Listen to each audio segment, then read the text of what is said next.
Have you ever looked out at a dense forest, or even just a tiny garden pond and thought, wow, it is just total chaos out there? Well, it's actually not. Today, we're diving into this explainer to decode the ecosystem. We are going to look at the exact tools scientists use to measure, define, and map this incredibly fragile balance of life. Here is our roadmap for the journey today. We'll be covering 1. The vocabulary of nature. 2. How to count the wild. 3. Why biodiversity matters. 4. Invisible forces in nature. And finally, 5. A dramatic historical case study we're calling the Great Squirrel War. All right, let's jump into Section 1, the vocabulary of nature. We really need to understand the basic building blocks of ecology first. To start, think of a population not as, the number of people in a city, but more like a highly exclusive club. It's a group of organisms of the exact same species living in the same place, right at this very moment. Picture a group of goldfish all swimming together in one specific pond. That right there, that is a population. Now, if we just zoom out one level, we get the community. A community forms when multiple populations, so different species, live together in the exact same area at the same time. And this is where things get really fascinating, because within a community, absolutely every species depends on other species. They are relying on each other for food, for shelter, pollination, and even seed dispersal. It's this super intricate web, which means if you remove just one single species, it can actually send shockwaves through the entire community. Let's zoom out one final time to define the ecosystem. This is the big one, the whole shebang. An ecosystem includes all the biotic, which just means living, factors, like our entire community of plants and animals, interacting with all the abiotic or non-living factors in that area. It's how those living organisms react to light, to water, and to minerals in the soil. And ecosystems can be vastly different in size. A tiny puddle or garden pond is an ecosystem, but so is the entire frozen continent of Antarctica. You can really see how these concepts stack together perfectly, kind of like Russian nesting dolls.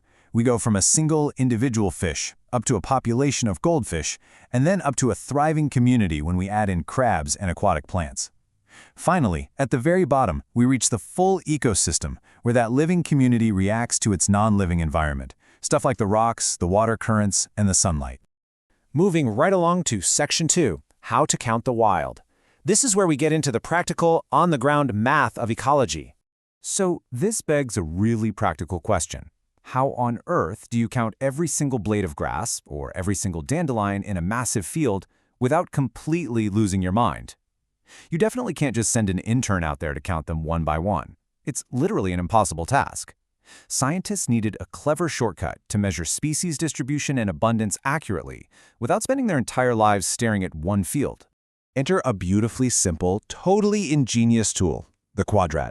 It's basically just a square frame usually made out of wood or wire.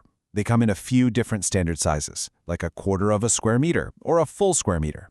Field biologists will just place these down on the ground and record the organisms found exclusively within the borders of that square. It's how they sample a tiny fraction of plant life to get an accurate picture of the whole area.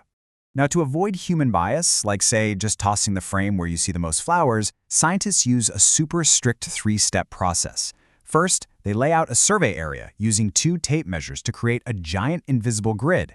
Second, they use a random number generator to pick exact coordinates. No guessing allowed. And third, they place the quadrat at those exact random coordinates and count the species inside. Repeating this random sampling ensures the data is strictly reliable and objective. But wait, what if you're trying to count something basically impossible to single out, like really dense grass or moss? For that, we calculate the percentage cover quadrat. The quadrat is divided into a grid of smaller squares. You simply count the number of squares covered by the grass, divide that by the total number of squares, and multiply by 100. It's a highly effective workaround to measure abundance when counting individual stems is completely out of the question. And here is where the whole puzzle comes together. To figure out the population of a giant field, we take the data from our small quadrats and we scale it up. The estimated population size equals the total area divided by the small area we actually sampled and then multiplied by the total number of dandelions we counted. So by sampling just a tiny fraction of the habitat, we can accurately estimate a massive total population. It's pretty brilliant. All right, Section 3. Why biodiversity matters. Let's talk about the delicate balance of life. You can think of high biodiversity as nature's ultimate insurance policy. Different species depend on each other heavily. A highly diverse ecosystem provides a ton of diverse food sources, meaning if one food source gets wiped out, predators still have alternatives to fall back on. It provides essential shelter, like birds nesting in a bunch of varied tree species. It even maintains the physical environment itself. For example, complex networks of tree roots physically lock the soil in place so it doesn't wash away. Ultimately, high biodiversity guarantees incredible ecosystem stability by reducing the reliance on just one single species to keep everything running. Section 4. Invisible forces in nature. Time to break down abiotic and biotic factors. Scientists divide these invisible forces that shape life into two main camps.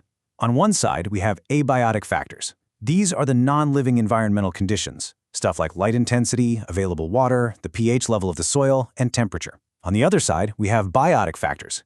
These are the living interactions between species, things like fierce competition for resources, predation, and even the spread of disease. And remember, both of these forces are acting simultaneously on every single organism all the time. Let's look at how these harsh abiotic factors actually draw the invisible borders of where life can exist. Temperature strictly restricts polar bears to the freezing Arctic because their thick fur and fat layers are highly specialized adaptations. You are literally never going to see one naturally hanging out in a warm climate. Water availability means cacti thrive in dry deserts by hoarding water, an environment where a frog would just immediately perish. And soil pH dictates that a tough plant like heather flourishes in acidic moorlands, where your typical lawn grasses just simply cannot survive. And that brings us to Section 5, the Great Squirrel War, a real-world biotic conflict. If we want to understand the brutal, tangible reality of biotic competition, we don't have to look far. There is a wild historical case study. The story starts in the 1800s when the North American gray squirrel was introduced to the United Kingdom by humans. Before this, the native red squirrel was thriving all across the UK's woodlands. But bringing in this new species sparked an ongoing, devastating ecological war. The gray squirrels became a powerful new biotic factor. They acted as fierce competitors for the exact same limited resources that the red squirrels needed to survive. So why was this new competitor so devastating? Well, the gray squirrels just had some major biological advantages. They're simply better adapted to making use of the environment. For one, they can eat a much wider range of food, importantly including unripe acorns. This means they literally strip the food supply bare before the red squirrels can even eat. And on top of that brutal competition, it actually gets worse. Gray squirrels carry a virus that is highly deadly to red squirrels, but entirely harmless to themselves. It's basically biological warfare. And as a result, the native red squirrel population completely plummeted. We've seen how just one single disruption, like dropping a gray squirrel into the mix, can completely shatter the mathematical balance of an ecosystem. We know the rules of ecology now, and we know exactly how to measure the impact using the math we just talked about. So here's the big question I want to leave you with. As human activities continue to aggressively alter the world around us and introduce new biotic factors, what is our responsibility to step in and protect these incredibly fragile ecosystems?